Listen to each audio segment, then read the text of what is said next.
Bismillahirrahmanirrahim. Assalamualaikum warahmatullahi wabarakatuh. Alhamdulillahirrabbilalamin. Wabihi nasta'in wa ala umuri dunya waddin. Wassalatu wassalamu ala asrafil anbiya wal mursalin wa ala alihi wa sahbihi ajma'in amma ba'du. Alhamdulillah, pada kesempatan pagi hari ini kita dapat melanjutkan perkuliahan kita di mata kuliah Praktek Perbankan 2. Pada kesempatan kali ini kita akan membahas tentang bagaimana pembukaan rekening deposito yang minggu lalu kita sudah selesaikan untuk transaksi teller, bagaimana store tunai, tarik tunai, bahkan transfer. Semoga masih bisa diingat ya proses-prosesnya, tahapannya. Maka di pertemuan kali ini kita akan membahas tentang rekening deposito. Nah, rekening deposito itu bagian daripada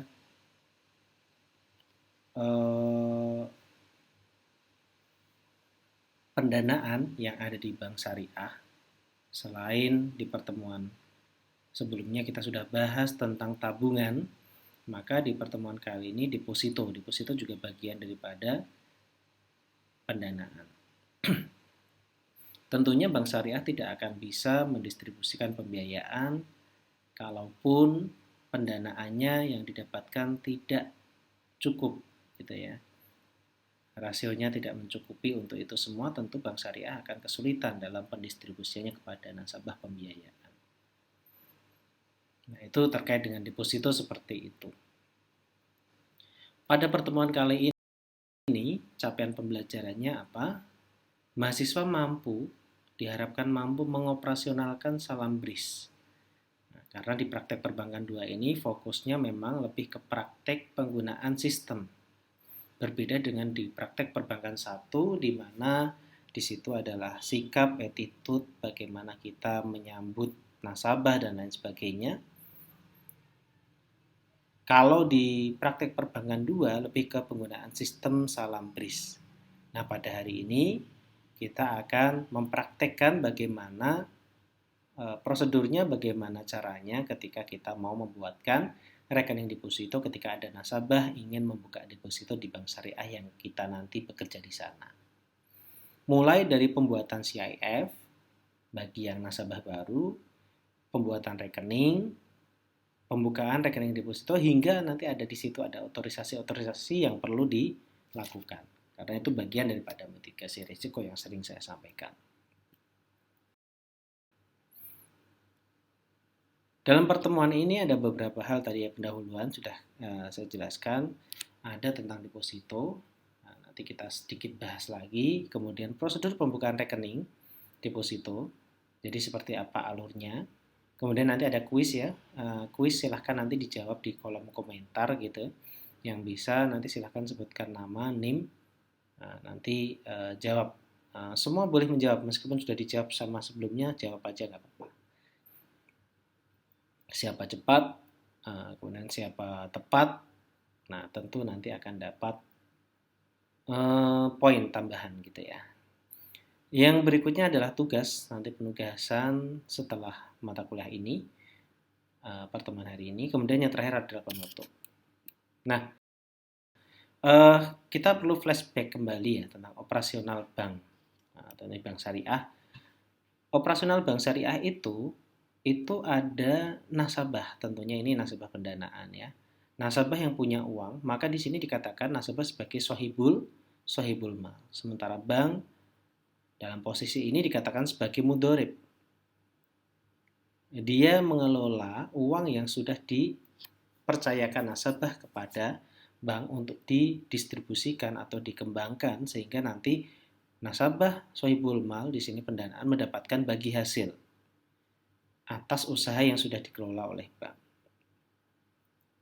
Karena bank di sini sebagai mudorib, maka bank mendistribusikan, mengelola uang tersebut dan didistribusikan kepada nasabah pembiayaan.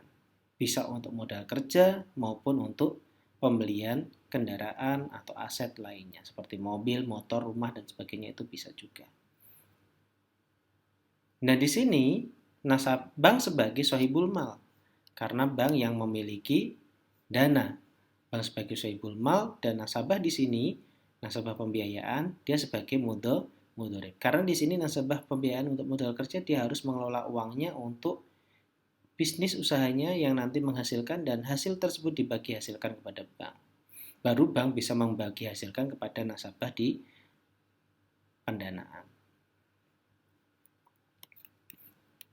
Nah ini ya, dia akan memberikan bagi hasil. Kalau dari jual beli aset, untuk pembelian aset, maka nasabah di sini akan memberikan margin.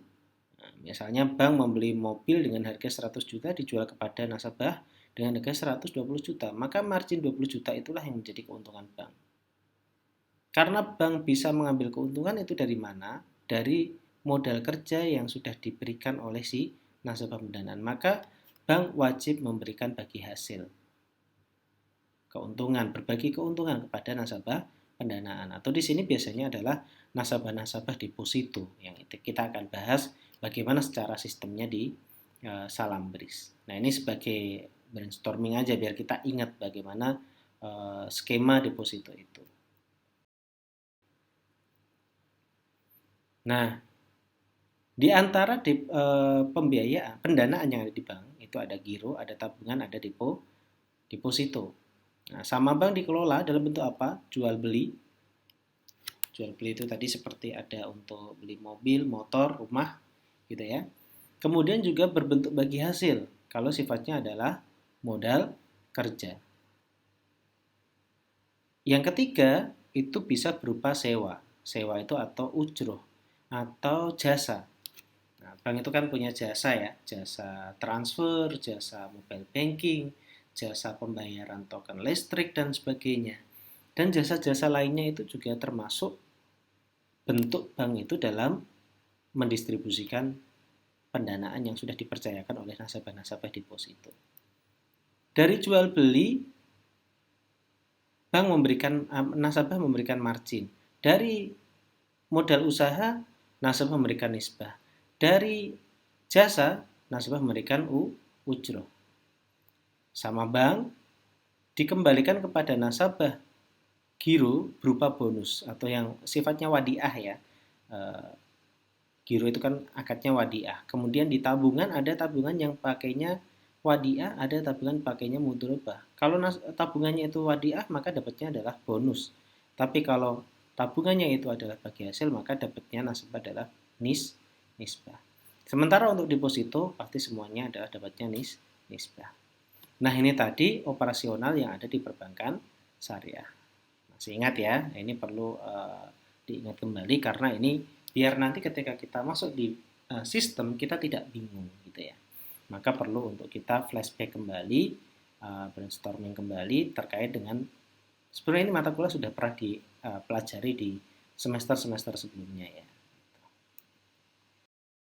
Nah, di sini ada prosedur pembukaan deposito, mulai dari identifikasi hingga ke cetak bilet deposito.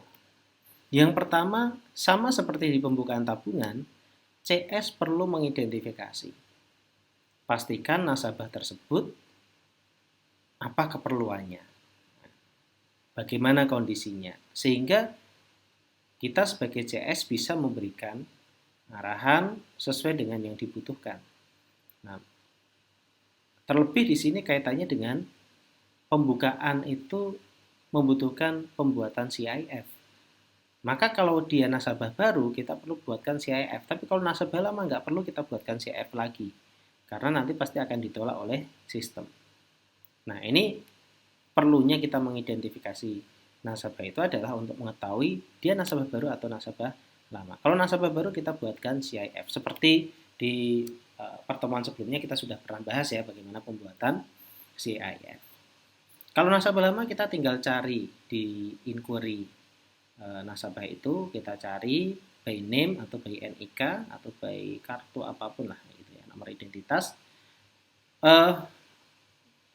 Nanti baru kita bisa buatkan rekening. Nah, perlu diingat untuk di deposito itu memerlukan 3 rekening gitu ya. rekening sumber dana, rekening pencairan bagi hasil, sama rekening pencairan pokok. Sumber dana itu dimaksud untuk apa? Jadi ketika kita mau deposito katakanlah 100 juta, maka uang 100 juta itu sama sistem akan ditarik dari tabungan, dari rekening, bukan dari cash. Sumbernya itu nggak ada cash, tapi langsung tarik dari tabungan. Maka perlu kita buatkan rekening untuk sumber dana. Nah, ini utamanya kalau nasabah baru ya. Kalau nasabah lama bisa pakai rekening yang ada. Misalnya dia sudah nasabah lama, dia punya nomor rekening tertentu misalnya. Kita minta untuk ke teller untuk store tunai dulu. Nominal 100 juta itu dengan biaya admin misalnya kalau ada ya tinggal ditambahkan 100 juta plus sekian, atau 100 juta untuk depositonya, kemudian untuk biaya adminnya nanti dibayarkan cash atau apa, itu juga bisa teknisnya begitu. Tapi yang pasti untuk sumber dana 100 juta ditarikkan dari nomor rekening. Maka di sini ada keterkaitan dengan setor tunai yang dilakukan oleh teller. Tapi kalau nasabahnya sudah punya uang 100 juta di rekening ya tidak perlu kita setor tunai. Ini rekening yang pertama. Rekening yang kedua adalah pencairan bagi hasil. Nah, bagi hasil ini bisa dicairkan dalam setiap bulan atau juga bisa dicairkan nanti di akhir, gitu ya. Nah, maka perlu ada rekening yang bisa menampung bagi hasil tersebut. Sama rekening pencairan pokok. Nah, rekening pencairan pokok ini fungsinya adalah ketika nanti sudah 1 tahun, katakanlah tenornya 1 tahun, maka nanti uang tersebut akan dicairkan kemana? Nah, by system kalau kita sudah input nomor rekening tertentu, maka akan dimasukkan ke dalam rekening tersebut. Nah, setidaknya di sini membutuhkan 3 rekening. Tetapi dalam prakteknya bisa jadi rekening sumber dana ini sendiri, sementara untuk pencairan bagi hasil dan pokok ini juga rekening yang satu. Jadi cukup 2 rekening. Tergantung nanti bagaimana perusahaan atau instansi nanti teman-teman bekerja itu memberikan SOP-nya seperti apa. Tapi di sistem salam BRIS dibutuhkan 3 nomor rekening. Bisa rekening yang sama maupun rekening yang berbeda. Di masing-masing pembuatan rekening ini, kita masih ingat ya, pasti membutuhkan otorisasi dari supervisor. Kalau setor tunai tidak perlu, kalau misalnya dia masih dalam limit yang diperbolehkan oleh teller. Tapi kalau di atas dari limitnya, ya tentu nanti perlu otorisasi dari supervisor. Kalau 100 juta masih aman, gitu ya. Nah, ketika sudah memiliki 3 rekening atau 2 rekening yang nanti akan digunakan, baru kita masuk ke menu pembukaan deposito. Kita baru bisa membuat deposito tersebut, gitu ya. Nah, setelah dibuka, nanti kita inputkan, ada beberapa data yang harus diinput. Ketika sudah di-create, maka nanti butuh otorisasi dari supervisor, gitu ya. Perlu otorisasi dari supervisor.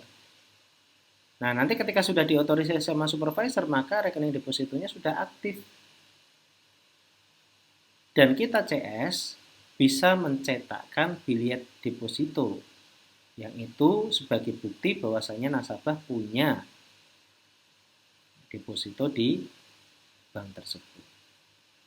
Yang mana nanti bilet tersebut digunakan untuk pencairan deposito ketika sudah jatuh tempo.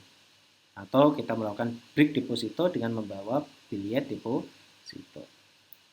Nah, selanjutnya sebetulnya ini panahnya bukan dari sini ya, tapi panahnya dari pembukaan ya. Karena tahapan break deposito itu baru bisa dilakukan ketika rekening deposito sudah terbuat. Nah, tahapan selanjutnya yang perlu teman-teman kuasai juga mampu melakukan break deposito. Maksud dari break deposito itu apa? Break deposito adalah penyelesaian atau menutup deposito. Nah, bisa karena sudah jangka waktunya habis atau karena memang nasabah menghendaki berhenti di tengah jalan, gitu ya. Misalnya tenornya adalah 1 tahun, tetapi baru 6 bulan jalan atau 7 bulan atau 8 bulan atau bulan tertentu, nasabah menghendaki untuk menyelesaikan deposito, maka bisa dilakukan dengan fitur break deposito yang ada di menu deposito. Nah, untuk break deposito juga membutuhkan otorisasi dari supervisor.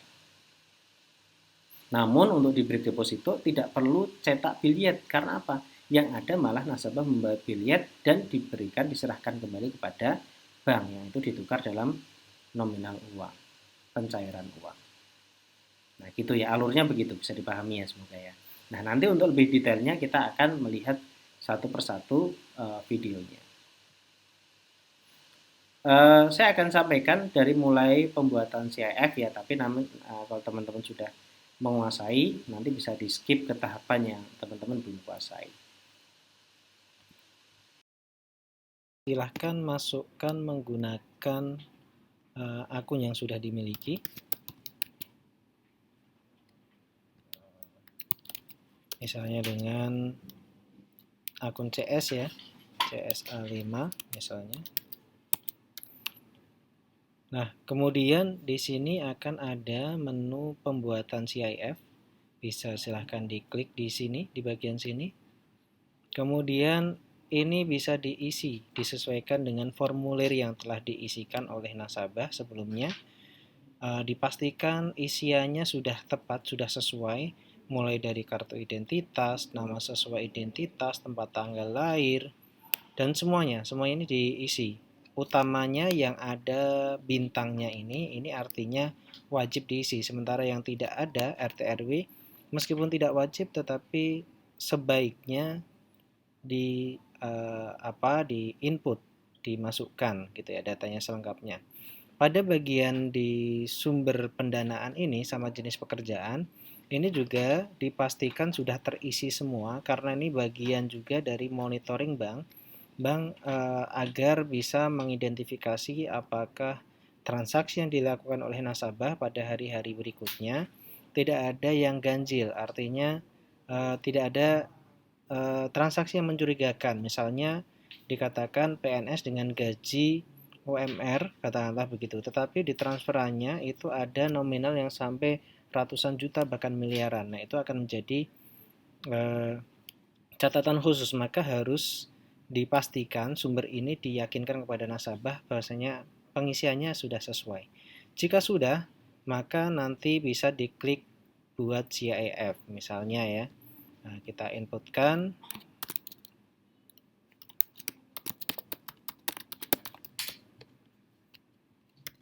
Misalnya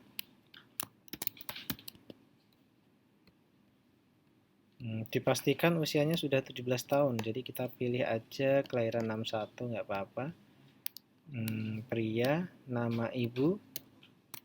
Nah, ini silahkan diisi nama ibunya, karena ini sebagai contoh saja saya tidak sebutkan gitu ya.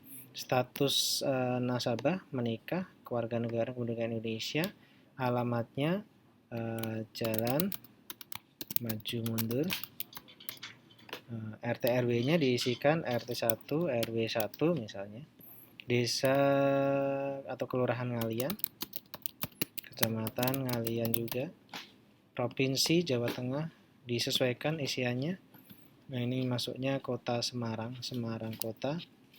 Kemudian kode posnya 50181.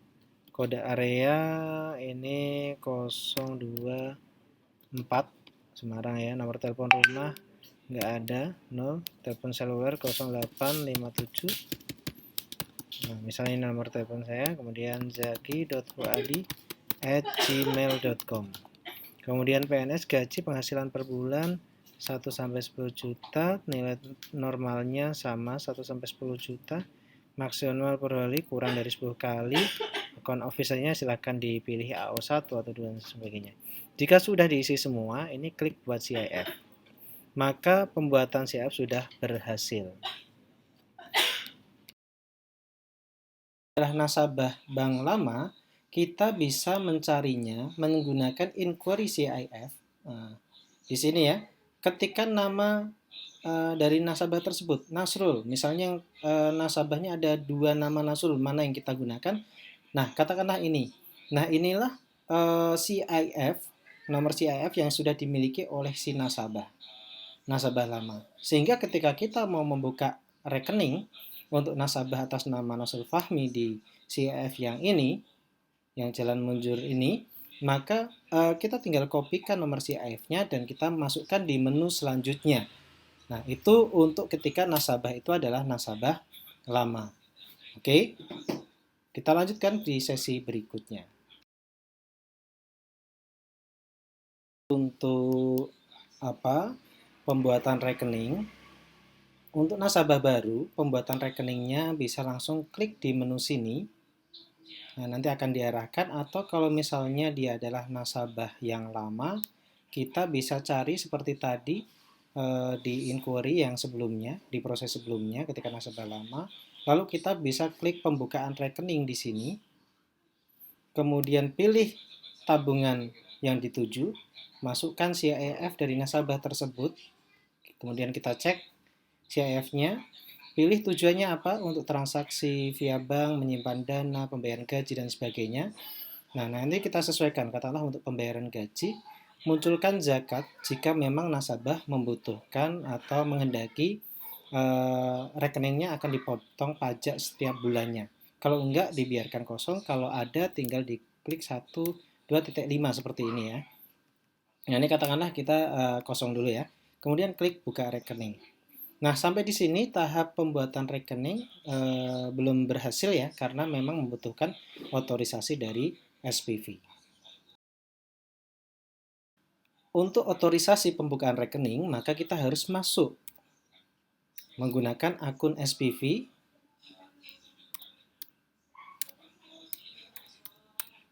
Nah, ketika sudah masuk, maka masuk ke otorisasi pembukaan rekening.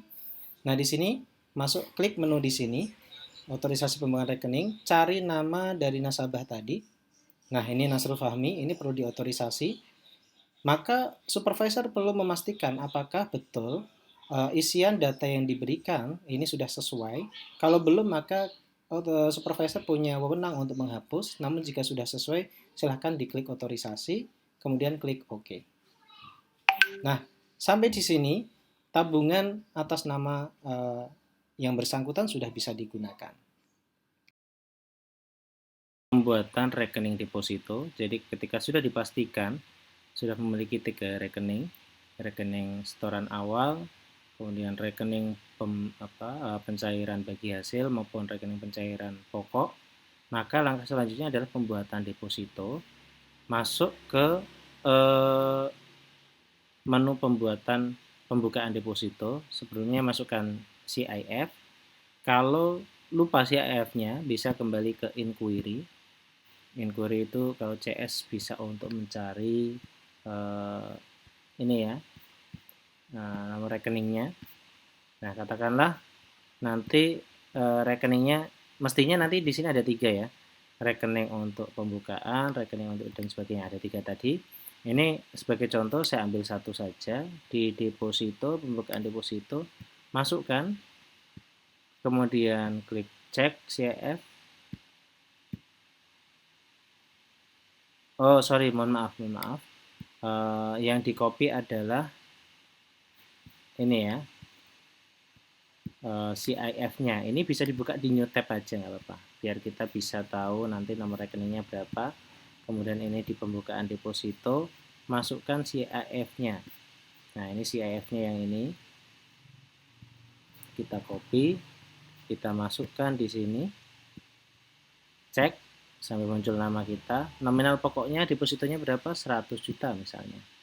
Nomor biliet ini adalah semacam sertifikat yang menunjukkan bahwasanya kita memiliki deposito di bank tersebut dan sebagainya, kayak kwitansi kalau bahasanya mudahnya gitu. Nah, nomor urutnya itu sesuai dengan kebijakan bank masing-masing. Ada kayak FEBI 001, bisa juga FEBI bulan misalnya ya, 08 23 baru 001. Itu struktur dari dari bank masing-masing misalnya gitu, atau FEBI 001 juga apa-apa. Karena dalam satu gendel cetakan itu bisa jadi 100 seri. Oke. Kemudian tenor ini jangka waktu, ada 1 bulan, 3 bulan, 6 bulan, atau 12 bulan. Oke. Nanti di sini akan muncul dengan sendirinya, menyesuaikan dengan tanggal dibukanya, maka 12 bulan kemudian adalah di 2017. Nisbah bagi hasil ini nggak bisa diotak-atik, jadi kebijakan dari pusat. Untuk zakat, zakat itu karena dia adalah penghasilan ya, maka di sini dimasukkan, dimunculkan opsi untuk pembayaran zakat. Namun kalau misalnya nasabah menyatakan saya akan zakat di tempat lain gitu ya, dengan cara lain, ya tinggal dimasukkan angka 0. Nah ini yang tadi yang saya katakan harus ada 3 rekening. Rekening sumber dana, rekening pencairan pokok, sama rekening pencairan bagi hasil. Nah, mestinya di sini ini akan ada 3 rekening gitu ya. Kalau teman-teman mengikuti alurnya dari awal tadi, maka di sini akan muncul 3 rekening. Oke, kita anggap saja akan ada 3 rekening ya. Nanti akan dibedakan di sini. Akan berbeda ya di sininya ya. Bisa juga kalau mau disimplifikasikan, disederhanakan, sumber dana bisa ambil dari rekening yang sudah kita miliki, misalnya dia nasabah lama. Nasabah lama kan udah pernah punya nomor rekening ya. Nah, itu setorannya taruh situ aja, nanti tinggal ditarik dari situ ya. Pencairan pokok sama bagi hasil, bisa yang bagi hasil dimasukkan ke rekening tabungan biasa, atau ada juga nasabah pengen, ya sudahlah untuk deposito, saya pengen hasilnya di satu tempat aja. Maka di sini antara pokok dengan bagi hasil ini rekeningnya sama, gitu ya. Itu bisa juga. Jadi cukup dibuatkan 2 rekening, rekening sumber dana dan rekening pencairan pokok dan bagi hasil. Nah, itu bisa seperti itu. Nah, di sini ada opsi auto rollover. Auto rollover itu maksudnya adalah ini kita pilih 12 bulan ya. Ketika tanggal segini udah habis, maka nanti akan diperbarui oleh sistem dan dibuka depositonya 1 tahun lagi. Itu kalau auto rollover. Maka biasanya auto rollover ini cocoknya adalah ketika depositonya jangka pendek, misalnya 1 bulan. Ada nasabah nggak yakin 1 bulan ini akan bagus apa enggak ya naruh uang di sini. Kalau bagus lanjut, kalau enggak stop. Nah itu bisa pakai auto rollover. Daripada lupa gitu ya dan sebagainya, itu auto rollover itu bisa. Y itu yes, N itu no. Auto capitalize itu adalah bagi hasil akan dijadikan sebagai pokok, ditambahkan sebagai pokok. Misalnya di bulan pertama pokoknya adalah 100 juta uang pokoknya. Nah, ketika menggunakan auto capitalize, maka nanti di bulan kedua modalnya tidak lagi 100 juta, tetapi 100 juta ditambah bagi hasil di bulan pertama. Katakanlah bagi hasilnya adalah 1 juta. Maka nanti nominal pokok di bulan kedua adalah 101 juta. Dan seterusnya. Nah, itu kalau auto capitalize. Bagi hasilnya dijadikan pokok. Di account officer ini tinggal dipilih, nanti disesuaikan dengan yang ada ya di perusahaan masing-masing. Selanjutnya klik buka deposito. Saldo rekening tidak cukup. Kenapa? Karena tadi di sini kita belum ada nominalnya. Ini masih 0. Maka langkah yang teman-teman harus lakukan adalah membuka atau setor tunai. Nah, kita masuk ke apa? Teller ya, TLA5.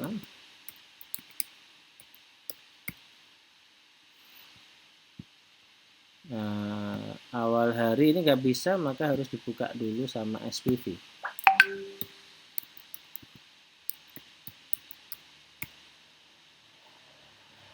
Nah, kemudian di bagian teller, buka tutup transaksi teller. Tadi teller A5 ya, kita buka. Terus kita logout, kita sebagai TL lagi. Hasil ingat ya, maka ini prosesnya alurnya akan panjang karena nanti ketika awal hari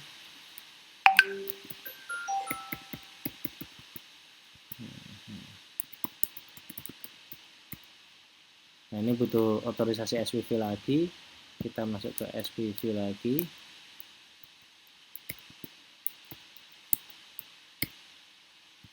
Nah nanti di bagian teller ada otorisasi yang 200 juta tadi, berarti di bagian terakhir ya ini ya.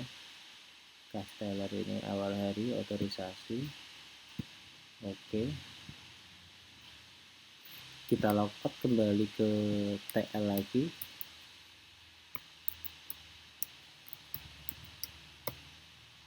Nah, ini baru bisa store tunai ya. Store tunai, nomor rekeningnya tadi, nomor rekening nasabah ini kita kopikan. Nah, nominalnya 100 juta ya. 1 miliar ya. 100 juta. Nah, setoran deposito. Atau mungkin ditambah 101 juta lah ya. Takutnya nanti kurang gitu ya. Ada biaya admin dan lain sebagainya. Itu bisa dimasukkan. Simpan, membutuhkan otorisasi karena melebihi limit user Anda. Nah, usernya tadi terbatas, maka harus ada limitnya, SPV A5. Nah, memang ini alurnya panjang ya, karena memang itu bagian daripada bagian daripada antisipasi bank ya, mitigasi resiko. Nah, ini udah berhasil. Kita cek di sini, maksudnya itu udah ya. Maka di sini ketika kita input lagi buka deposito, dia sudah bisa. Nah, tetapi di sini pembukaan deposito tadi ya, langkah selanjutnya pembukaan deposito membutuhkan otorisasi SPV. Ini masih di SPV, kita masuk di bagian deposito, otorisasi pembukaan deposito. Nah, di sini ya, bukan di teller, bukan di rekening, tapi di bagian deposito. Klik otorisasi pembukaan deposito. Ini ada nama Nasrul Fahmi, nominal 100 juta, tenornya 12 bulan, dan sebagainya. Nah, ini harus dipastikan, disesuaikan ya. Jadi jangan hanya langsung diotorisasi. Tugas SPV beratnya adalah terkait dengan tanggung jawab, maka harus dipastikan. Klik otorisasi OK. Nah, otorisasi pembukaan deposito berhasil ya. Ini sudah berhasil, detailnya seperti ini. Nah, nanti bisa dicek inquiry cek deposito inquiry deposito belum diotorisasi, harusnya sudah nggak ada ya, karena sudah diotorisasi. Ini deposito aktif. Nah, ini bisa diklik detail action. Nah, ini tinggal dicetak di billet. Nah, ini contohnya billetnya. Nah, ini contoh billet deposito gitu ya. Nisbah dibayar tiap bulan, diperpanjang otomatis atau manual. Gitu.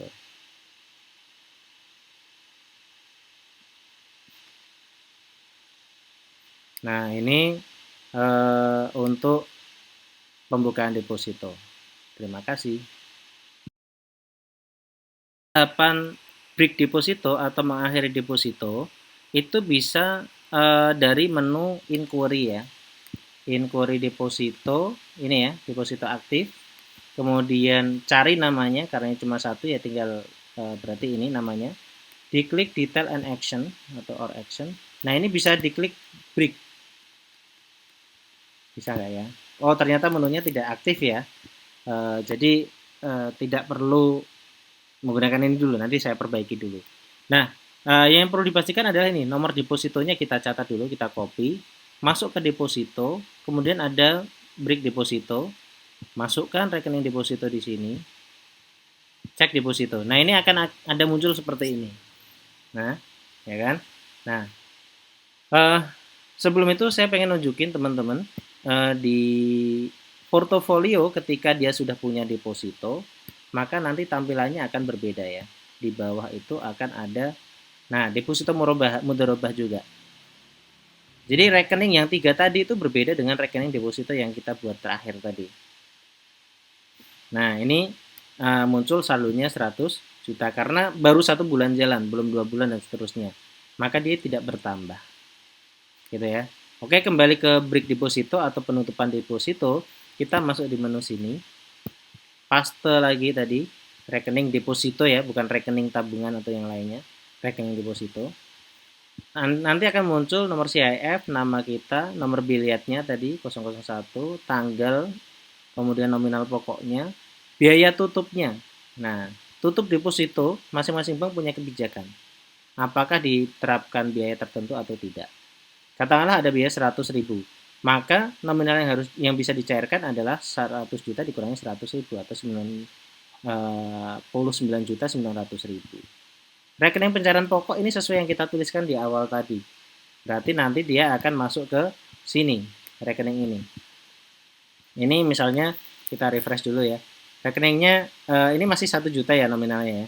Maka nanti mestinya adalah menjadi 100 juta 900.000 gitu ya kurang lebih ya. Alasan tutup pindah negara atau apa misalnya gitu ya. Kita break deposito. Nah, di sini penutupan deposito membutuhkan otorisasi SPV. Maka kita login sebagai SPV. Ini sudah SPV. Masuk di menu deposito, otorisasi break deposito. Bukan otorisasi pembukaan ya, beda ya. Otorisasi break deposito. Nah, dibaca, dipastikan. Maka supervisor perlu mengkonfirmasi kepada teller, tanya kenapa dia tarik, karena ditarik itu ada beberapa kemungkinan, nasabahnya nggak nyaman dengan deposito di sini atau dia punya kebutuhan yang memang mendesak. Nah, itu perlu diidentifikasi kenapa untuk perbaikan bank juga gitu ya, agar bank tidak nasabahnya pindah-pindah. Itu karena ditarik sebelum jangka waktunya, tentunya bank akan bingung ya, sedikit bingung karena proyeksi-proyeksi yang sudah direncanakan di awal itu akan berubah tentunya. Maka harus diidentifikasi agar itu sebagai perbaikan. Tapi kalau memang nasabahnya butuh uang ya sudah, mau gimana lagi gitu ya. Oke, kalau sudah kita klik detail, kemudian nah ini lebih detail lagi ya, alasannya ada pindah negara dan sebagainya, ini lebih detail lagi, kita klik otorisasi. Oke. Nah, maka di deposito, kemudian di inquiry dan belum diotorisasi, dia tidak akan muncul karena sudah diotorisasi. Nah, nanti masuknya adalah di deposito rekening tidak aktif. Nah, ini tadi sudah dicairkan 99.900.000, maka nanti di sini rekeningnya, ini tadinya 2 ya, yang ini nanti akan hilang. Ini nominalnya yang tadinya 1 juta menjadi 100.900.000 rupiah. Coba kita refresh. Nah, 100.900.000 rupiah dan di bawahnya sudah hilang. Nah, itu tadi untuk break deposito.